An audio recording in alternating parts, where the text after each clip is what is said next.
Have you ever asked someone a really simple question only to get an answer that feels like it's from an entirely different conversation? Absolutely. It's like they're speaking an alien language. Exactly. And what's wild is if you think about a seasoned police detective interrogating a suspect, and then you think about your nosy neighborhood gossip, Right. they actually have this shared psychological superpower, but it's a superpower that you completely lose the absolute second you start talking to your spouse. It's such a funny contradiction, but it's so true. I mean, we are highly capable of gathering information when we're, detached. Right. But the second we actually have emotional skin in the game, our communication skills just completely disintegrate. They just vanish. So, welcome to today's deep dive, everyone. We are getting into the hidden mechanics of everyday miscommunication today. Yes, and we're drawing from this really fascinating, deeply reflective piece published on Right, as by Lavina Budavarpu. Yeah, it's a great piece. And our central mission here is to figure out why conversations derail. Because, we usually blame ourselves or we blame the other person's reading comprehension. And the phrasing. Right. But today we're looking at what the author calls the art of questioning, and specifically why our instinct to protect ourselves just utterly sabotages our ability to truly listen. It really requires a massive shift in how we view our daily arguments. Because when a conversation goes off the rails, our immediate reaction is to localize the failure. Right, like I'm bad at explaining or you just don't get it. Exactly. But the source material suggests something far more intricate is happening. It introduces this concept, the art of questioning, which is a recognized skill. Yeah. And the theory is straightforward but empowering. Asking the right question with the right skill will extract the exact answer you need. And the text points out that there are entire professions built on this, right? Like journalists, the police force, the CBCID. Doctors, researchers, critics, psychologists. Right. Counselors, educators. They don't just, ask questions randomly. They wield them like precision instruments. Yeah, think about a psychologist. They don't just listen to a patient's surface complaint and go, okay, that's the absolute truth. Because they know there are walls up. Exactly. They know the patient has defenses. So they ask targeted, strategic questions to navigate around those walls and locate the core issue. Oh, that makes sense. Like a doctor probing past, I feel tired, to find the real illness. Right. They operate on the assumption that the truth just isn't sitting on the surface waiting to be collected. I love that framing. But honestly, my absolute favorite part of the source material is this cultural observation that brings it down from the professional level to the neighborhood level. Up the packages. Yes. The author points out that everyday people are absolute masters of this art when the stakes are right. The quintessential nosy neighbor, Pankeja. We all know one. We really do. Yeah. Think about it. You show up to a party wearing a new piece of jewelry.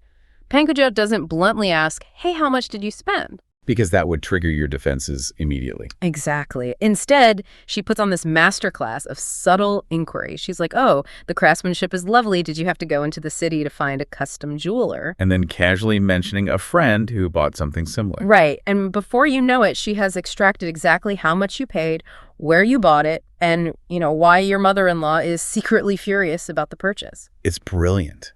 It proves that this capability to ask effective questions is just hardwired into us. The Pankeja has an elite interrogation skill. She really does. When the objective is fulfilling social curiosity, we're incredibly adept at bypassing evasions to get the data.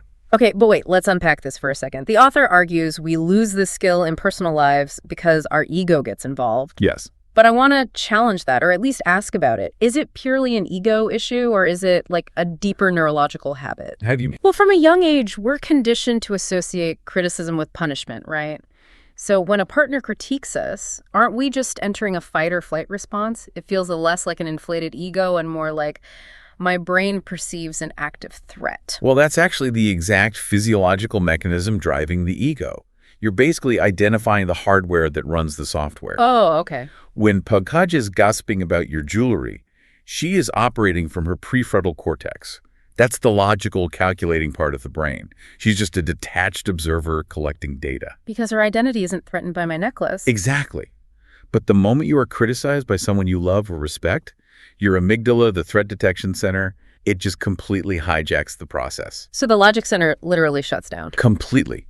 You are no longer trying to solve a communication problem. Your nervous system is trying to survive an attack. Wow. And this physiological shift leads directly into this psychological trap. The author identifies the defensive deflection. The defensive deflection. Right. This is where the answers completely stop matching the questions. Okay, and the source has this classroom anecdote for this that is just, it's almost uncomfortably relatable. Oh, the parent-teacher conference. Yes. Picture this. The teacher comes to the parent with a specific, valid complaint. They say, your child is misbehaving in class. Or maybe they're frustrated and say, do you not teach manners at home? Which is obviously a highly triggering question for any parent. Oh, massively. But look at the reaction. The text says the parent instantly drops into a negating or offensive mode. They completely ignore the behavioral issue. They don't ask for examples of the bad manners at all. No. Instead, they loudly defend the child, saying, my kid is first in the class. They get 90+ marks in all their subjects. Which is an entirely unrelated metric. Academic performance has zero correlation with classroom manners. Right. It's so absurd when you isolate the logic. It's like taking your car to the mechanic because the brakes are completely failing. And when the mechanic points out the worn brake pads, you defensively yell, but look at this pristine paint job. Right. The paint is beautiful. It's a fact. But it won't stop you from crashing your car into a wall. Exactly. The 90+ marks do not fix the lack of manners. But why do we do this? The car analogy captures it perfectly. We have to look at the cognitive dissonance here. The parent isn't intentionally ignoring the teacher just to be difficult. They're not. No. In that fraction of a second, the parent's brain processes the critique as a direct threat to the child's identity and, by extension, their own identity as a competent caregiver. Oh, so like if the child has bad manners, it means I failed as a parent. That is the exact subconscious leap. Yeah. The brain cannot tolerate the cognitive dissonance of I'm a good parent and I raised a child with terrible manners. Wow. So the brain physically blocks the valid critique. It pushes the manners issue off the table and immediately highlights an area where the child excels those 90+ marks. They're just throwing down a shield. Exactly, to preserve the good identity. I mean, if you're listening to this right now, think about the last time someone offered you constructive criticism. Did you address their point, or did you immediately deflect to an unrelated achievement? Oh, man. Like, yes, I missed the deadline on the quarterly report, but remember last month when I organized the entire charity drive? We all do it. We really do. Yeah. Acknowledging the critique feels like admitting a fatal character flaw instead of just a temporary mistake. Right. And this phenomenon, it doesn't just stay in the classroom or the office. The text notes that this defensive deflection plagues siblings, married couples, parents. It creates this domestic echo chamber. Yes. And the stakes are so much higher here, right? A parent and a teacher, that's transactional. Yeah. But within a family, it erodes intimacy. It absolutely does. The source brings up this really poignant example involving a mother-in-law and a new daughter-in-law, and it's incredibly raw. Yeah, this one is tough. The new daughter-in-law expresses a deep emotional vulnerability. She says, your son isn't paying attention to me. A very clear, direct statement of an unmet emotional need. And the mother-in-law's response is that instant reflex into offensive mode. She starts cataloging her son's virtues. Right, listing everything good about him. She says, he respects people. He looks after guests beautifully. He takes his sick mother to the doctor. He's burdened with immense work responsibilities, and he just isn't used to this new dynamic. And the tragedy of this interaction is really in the mother-in-law's intent. She isn't acting out of malice. She isn't trying to gaslight the young woman. No, she's just scared. Her desperate, singular goal is just to prove her son is a fundamentally good person. She's throwing up the exact same shield as the parent with the 90+ marks. Exactly. But look at the catastrophic communication error she makes. She conflates general familial duty with specific romantic attention. Oh, wow. The virtues she lists, looking after guests, taking a sick mother to the doctor, working hard, those are noble acts. They prove he's a dutiful member of the family ecosystem. But the daughter-in-law never claimed he was irresponsible. She said, he isn't paying attention to me. Exactly. They are incomparable. Here's where it gets really interesting to me. She needs a completely different kind of connection. It's like the mother-in-law is trying to pay a romantic debt with familial currency. Yes. It makes me think of trying to buy groceries at the supermarket using like airline frequent flyer miles. That's a perfect way to look at it. The miles have undeniable value, you worked hard for them, but they are completely useless for the specific transaction happening at the checkout counter. The romantic attention a partner requires and the dutiful attention a son gives a mother are two entirely different currencies.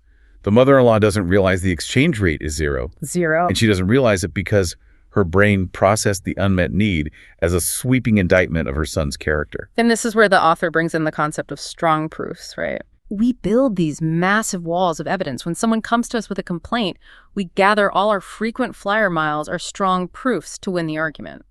We prove we are good people, but we miss the fact that the other person wasn't attacking our character at all. We treat an unmet need as an existential threat. The daughter-in-law says, "I'm lonely," and the mother-in-law hears, "Your son is a monster," She's answering the question her defensive filter invented. rather than the question the young woman actually asked. That is heavy. Recognizing that we constantly build these walls to block out actual questions, we spend immense energy defending ourselves from attacks that aren't even happening. It's exhausting. So what does this all mean for you, the listener? How do we actually fix this and rewire our conversations for connection? Well, the author provides a really actionable remedy. The turning point in any relationship happens when you stop diagnosing the other person's flaws and start applying a rigorous internal investigative process to yourself. Okay, so step one has to be tearing down the wall of strong proofs. Yes. The moment you feel your chest tighten during a conversation that urged to list your 90-plus marks, you have to force a physiological pause. Intercept the amygdala hijack. Precisely. Before you speak, replace your external defense with a set of internal questions. Step out of defensive mode and into investigative mode. Like the police detective or the psychologist. Exactly. You ask yourself, what is the actual literal information being shared right now? What is this person really trying to communicate beneath their frustration? And I think the text mentioned one more question that's really hard to ask. Yes. Is there a kernel of truth in their complaint? Oh, that requires putting the ego in a serious sleeper hold. It really does. But think back to the mother-in-law. If she paused and asked, what is she really trying to communicate? The answer isn't, my son is a failure. The answer is, this young woman feels isolated. Right. And if she asks about the kernel of truth, well, yeah, the son is burdened with work, so it's highly probable he is distracted and neglecting his marriage. By asking those questions, she shifts from defending an identity to addressing a shared reality. Imagine she just says, he's been working incredibly late hours. You must be feeling very alone right now. Oh, wow. That validates the grocery transaction instead of throwing frequent flyer miles at the problem. Exactly. It changes everything. And the text points out this isn't just for couples or families. According to the source, applying this skillful questioning process dramatically improves things with friends, colleagues, even bosses at the office. The mechanics of human defensiveness are identical whether you're in a kitchen or a boardroom. Critical thinking is essential here. So if your boss critiques a major project, says the quarterly projections are missing data, your reflex is to list the weekends you sacrificed your pristine paint job. but the boss doesn't care about the formatting if the brakes are broken. Right. But if you flip the dynamic and you act like the professional interrogator, you don't offer strong proofs. You ask, you're right, the projections are thin. What specific data points do you need by tomorrow morning? You extract the truth of what the situation requires. In the office, that solves the business problem. In a marriage, it strengthens intimacy. Because you prove you're engaged with their reality, not just frantically protecting your own. We really do navigate life holding up these massive shields, don't we? The 90-plus marks, the pristine paint jobs, the lists of familial virtues. We do. We've covered a lot of serious psychological ground today, exploring Lavanya Budavarapu's piece.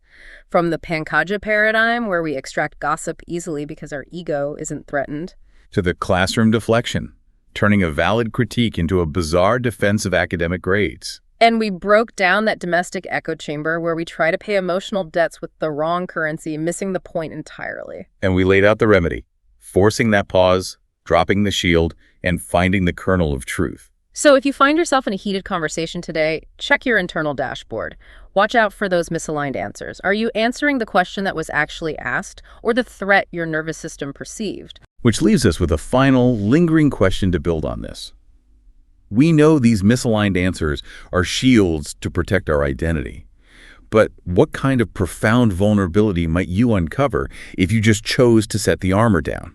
Wow. What might happen to your relationships if you refuse to offer a single strong proof of your own goodness and simply address the unmet need right in front of you? That's the shift that turns an alien translation back into a human connection. Thank you so much for joining us on this deep dive into the mechanics of communication.